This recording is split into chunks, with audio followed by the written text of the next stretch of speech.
Hey you guys, welcome back to my channel. If you are new here, my name is Bre. I'm in my second year of teaching. I teach in Southern California and I teach 5th grade. In today's video, we are going to be talking about my teaching story, how I became a teacher, everything I needed to do to become a teacher. Every single state is different, so this is my story in the beautiful, wonderful, extra state of California. Probably one of the harder states to get your teaching job in, so. And something that was very interesting and different that I was able to do was I was able to get paid while I student taught. I was an intern teacher, so if that sounds interesting to you, hang tight. And I also just cut my hair today, a couple hours ago, because quarantine. Instead of complaining, getting angry about not being able to get a haircut, I decided to take action into my own hands and cut my own hair. All right, so let's jump in. So let's just talk about a little background. I grew up in Southern California. I've lived here my whole life in Southern California. Let's just start in the beginning. So I graduated high school in 2012 and I went to my local junior college and I played softball. I played collegiate softball. So I was playing softball, I was going to school, and I thought, I want to be a nursing student. I want to get into nursing. I started my college career trying to be a nurse. After my year one at my junior college, I really didn't like it. It was in my hometown. I met my best friend at the junior college I was at in my hometown, and we decided, you know, let's move away from here. Let's try something new. So because of her, you know who you are. I don't know if you care if I say your name on camera or not, but so we decided to pack up, move, get an apartment, and go to Orange County. We decided to move to Huntington, and we got our own apartment with other girls, and there was 4 girls living in a 2-bedroom apartment. And we played softball at Orange Coast Community College. So I moved out on my own. I was completely independent. I was not dependent on my parents at all. I didn't want to put the strain on my parents, and it's not a bad thing. They make enough to make ends meet. They make enough to support me, but they just don't make enough to support me living in a different apartment. They can't pay 2 mortgages essentially. So I was like, that's fine. Like, I got this. Like, I'm gonna go find a job. So I moved out to Orange County for 1 year. And it took me, I think, 3 months to find a job. And during those 3 months, I was extremely broke and very stressed. And I was playing softball too, so it was fun times, but it was very stressful because I was very broke. And I moved out there and they told me that I don't get financial aid or any kind of grants because I'm still a dependent of my parents, even though I don't live with them. That was very low. I did a lot of odd jobs to try to get some income and money, a very low point. I interviewed at so many places and I wasn't finding a job, and I thought it was so strange I couldn't find a job anywhere. But then I eventually found a job. And at one of my lowest points, I got my car broken into in my apartment complex. My little 1998 Honda got broken into in Orange County. And actually, before I found my job and before my car got broken into, I got a kidney infection and it came out of nowhere. It was really painful and terrible. And my roommate took me to the doctors, and then I got to see what nurses do. And I got to see the environment that nurses practice in and work in. And right then and there, I was like, okay, I don't want to be a nurse anymore. It's not really for me. And I realized that early, so thank gosh. So then I went back, I was recovering, and I'm like, what am I gonna do? Like, what should I change my major to? And so bizarre, I don't know, can't explain it, but a teacher just popped into my mind. And actually, to be exact, a high school sociology teacher popped into my mind. And this was still when I was trying to find jobs, a job, some source of income. A high school sociology teacher actually popped into my mind. And I'm like, okay, I'll do that. So then I go meet with the guidance counselor or the academic counselor at Orange Coast Community College. She told me, okay, you can major in liberal arts. Here's a list of classes you can take. Then it was spring semester, this class called child development. I took a child development course, and she began the course by saying, raise your hand if you're here because you want to be a teacher. raise your hand if you are currently pursuing a liberal arts degree. And she says, all right, you can go 2 ways that would be beneficial to be an elementary school teacher. So in California, you can graduate with a bachelor's degree in anything, but there's a catch, so just wait. She said you can take a liberal arts degree and be bored out of your mind. This is literally what she said. Or you can take a child development major. You can become a child development major and learn a lot about kids. That's probably more beneficial to you since you're gonna be teaching children. And I was like, yes. My undergrad degree I love. So I decided to switch my degree to Child, Adolescent, Family Development Studies, CAFS for short. That was one of my favorite classes I ever took. I got a C in it because I was working, playing softball, paying bills, finally got a job, and I forgot a lot of assignments living on my own. I was really a hot mess. So that was one of my favorite courses, and I decided to change my major to Child, Family, Adolescent Studies.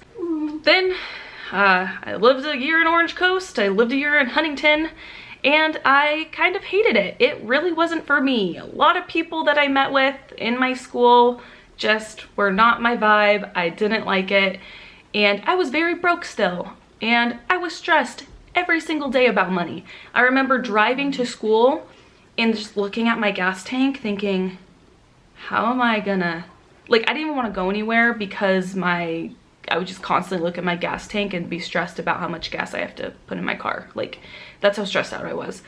So I had the privilege to move back home to my hometown. So my parents welcomed me back to move back to my hometown. I moved back, and I had to take 1 more year at junior college because I changed my major. So I did that, spent another year at junior college, and now I'm like, okay, where am I gonna go for my undergrad to finish? There's a satellite school right down the street from my parents' house, and it's California State University, Bakersfield. It's a satellite school. They have in-person courses, and they have courses over like a TV, and it's the same price. And I don't have to travel an hour to Bakersfield to attend. That's the closest Cal State we have. There's also Cal State Northridge, which is an hour to LA. And I didn't want to go there. My whole premise and goal throughout my whole education, like, cause I paid my whole education bill myself. So my whole goal for my degree was I want to get my degree the cheapest way I possibly can.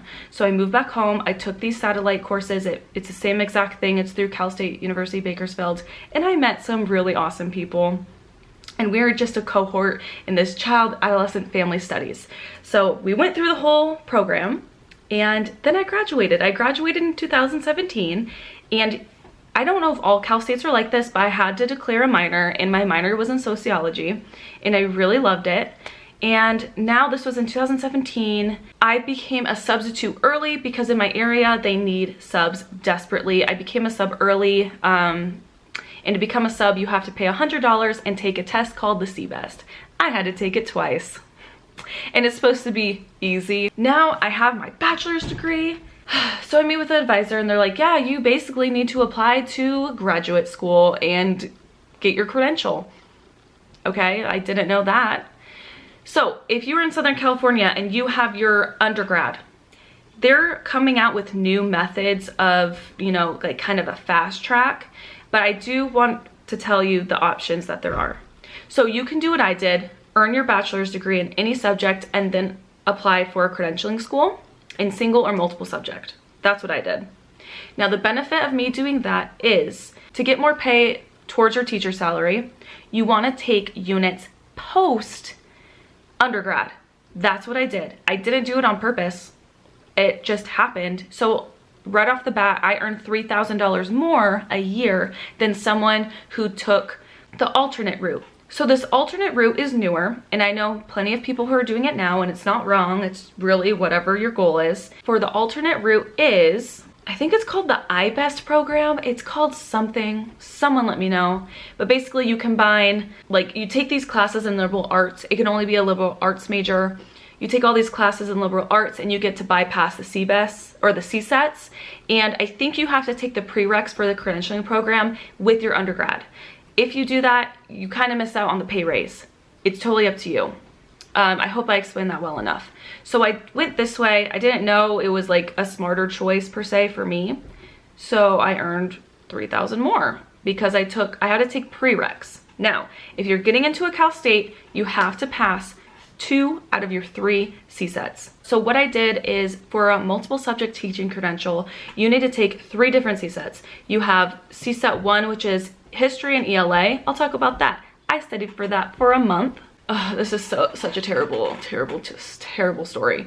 So I'm like, I am so sleepless at night. This was during the summer. I'm like, I have studied so hard. I wrote pages and pages and watched crash course for the history section and read so many study guides for the English section. And I took that one first because it's CSET 1 and I'm weird like that. So I took the first CSET and I was like, I'm gonna go to the store and get some sleeping pills so I'm rested, the over-counter sleeping pills so I'm rested for my test the next morning. So I do that and I wake up in the morning and I am in the worst fog of my life. I don't recommend doing this. I was so foggy, like my mind was not sharp. I was like a zombie. So I take my test and I leave the testing center and I'm just like, there is no way I passed that test, but I did. Then I took subtest number 3, which is PE, child development, and art, performing arts. Passed that one too. I took a month to study for each of these because that's just how my brain works. And then the last test I took in December, the winter time when there was a break, and you have to travel for that test. So I had to travel to Pasadena, which is an hour away from me. And I passed on the first try too. Those were so stressful and they each cost $100 each. So I spent $300 for those CSETs. Prior to that, you need a CBEST. It took me 2 attempts to take that test and pass. So altogether, so far, I spent $500 in tests. So while I'm living at home and doing my teaching credential, I'm working full-time at Office Depot as a manager. So I'm working full-time, doing a full load of undergrad. I graduate. I sub and work at Office Depot. I'm working 2 jobs. So I took the prereqs. I enter the teaching credential in spring 2018, and then comes fall 2018 and I apply for jobs and I get a job, and it's at the same school district that I attended, and it was 3rd grade and I was so happy and ecstatic. It was an awesome time. I was hired on emergency permit. Now, an emergency permit is when they need teachers so bad they're gonna hire you before you have your credential. That was me. I know a lot of people that are offered with this. Personally, for me, it was the best thing I could have done because I learned so much more than just student teaching. It's like with our students, you learn more through doing than by speaking at you, than a professor speaking at you. You're gonna learn so much more if you do it. But it was absolutely crazy and stressful. Let me just tell you a schedule. So while I was intern teaching, I was taking 19 units to finish my credential. I had a class Monday night. It was literacy course, and it was 5:30 to 8 Monday night. So I would teach all day. I would go to class 5:30 to 8. Tuesday, I would teach all day. I would have an induction meeting. No, I would have an intern meeting for 2 hours because this district had a lot of expectation and they thought meetings were really helpful. So I had to go to a meeting for 2 hours after school, like right after school. Then after that meeting, I had another class, which was a math class because I'm a multiple subject, and that was 5:30 to 8. Then on Wednesdays, I would teach all day, and then I would go to classroom management at 5:30 to 8. And I did that for 16 weeks in my first semester of teaching because I was an intern teacher. Now, you may think that was worth it, or you may not. I thought it was worth it. It was the most stressful thing in my life, though. And I had staff meetings every Monday, too, by the way. But I wouldn't trade it for the world because I met some of the best people in my credentialing course. If you're watching this. Alongside those courses, I had to take TPAs. I was actually part of the last cycle of the older TPAs, the newer TPAs. If you're in the credentialing program, I'm sure you know. I have no idea what they are at all, but yeah, sorry. So they were like 40 pages of like lesson plan, like in-depth lesson planning. And my last TPA I had to film myself. So I had to take that too, and it totaled 19 units. Now, the good thing about taking 19 units was that's 19 units added on to my pay. So that was worth it. So now it was December. I was done with my teaching credential. I could apply for a preliminary teaching credential. Oh wait, I forgot about another test I had to take. So I had to take a test called the RECA. And I studied all summer for it because I didn't want to worry about studying for the RECA while I was teaching. So I studied that summer, took it that summer, and I didn't pass. And I didn't pass because I didn't study the essay questions enough. It was a 4-hour test with no breaks, and I ran out of time. I took a test for 4 hours straight and ran out of time. If I wanted a bathroom break, the time counted against me. So I took a bathroom break because I had to go, and it counted against me, and I ran out of time. So that was $170. One second, let me write down how much like everything's costing. This is actually the first time I'm like thinking about it. I love when pens don't work. It's the best.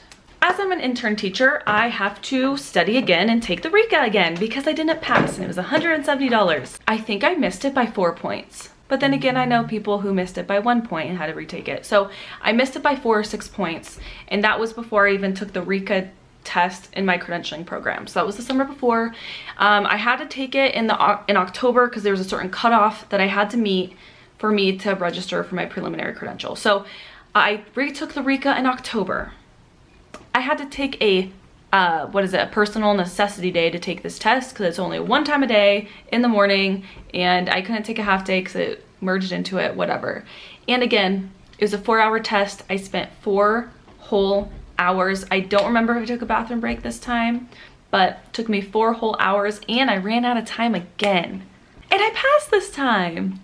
So I spent $170 twice on that test, but I passed the second time.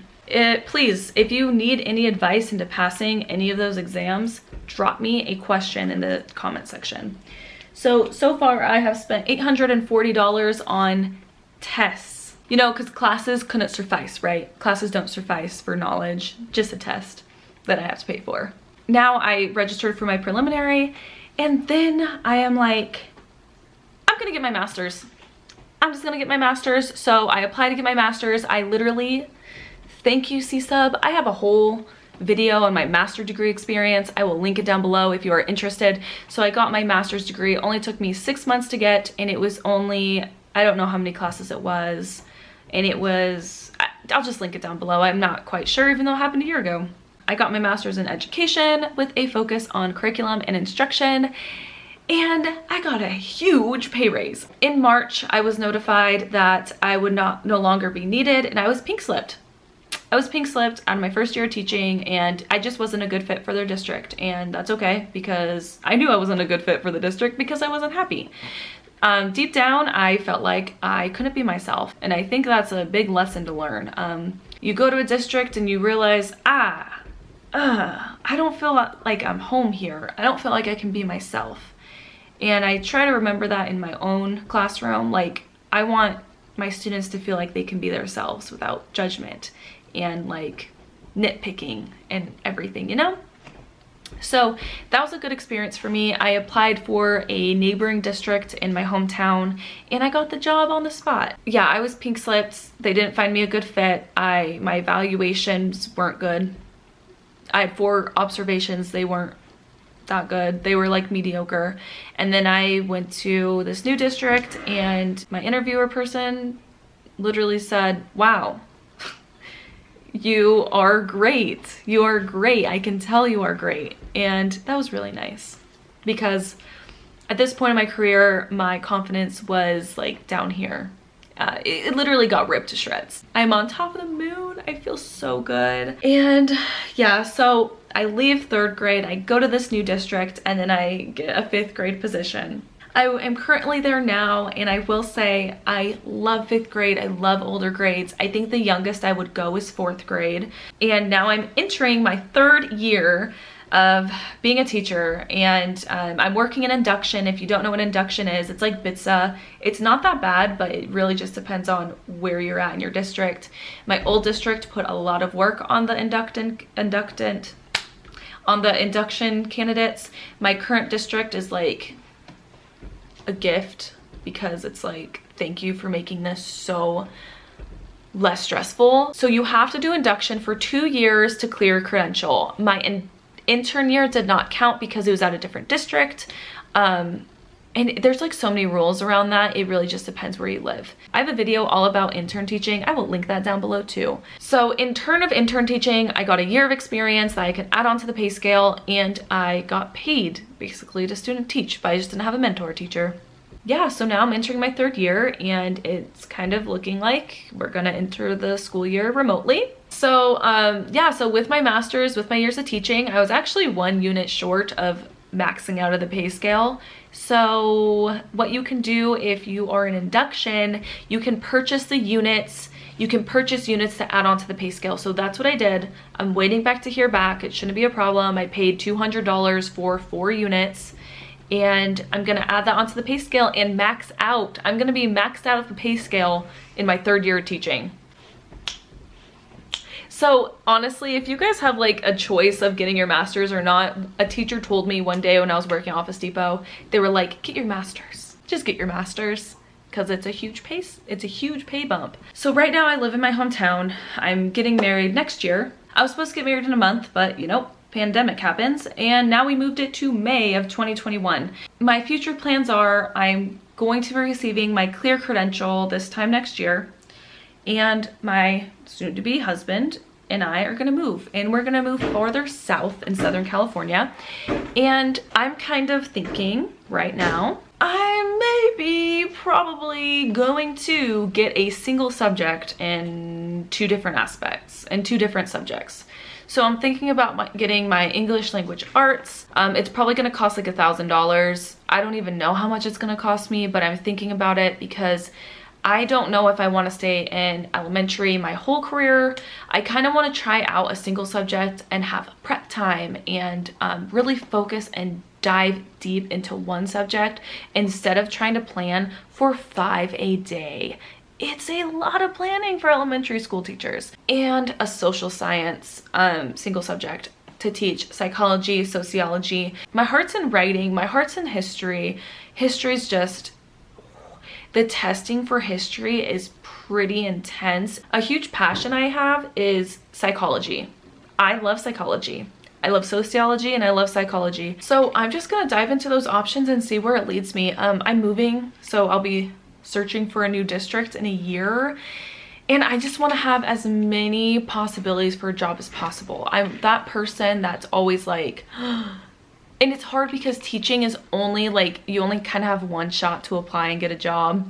So I'm just always thinking ahead, like, what if there's no elementary positions open? Like, what if there's social science positions open? Or what if there's English language arts open? I was even thinking about doing science.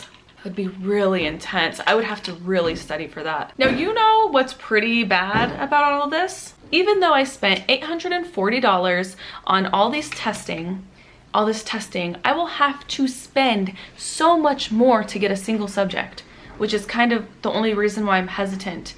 But at the same time, it's like, come on, like, I can do it if I put my mind to it. Why? Why can't I just take the class and that count?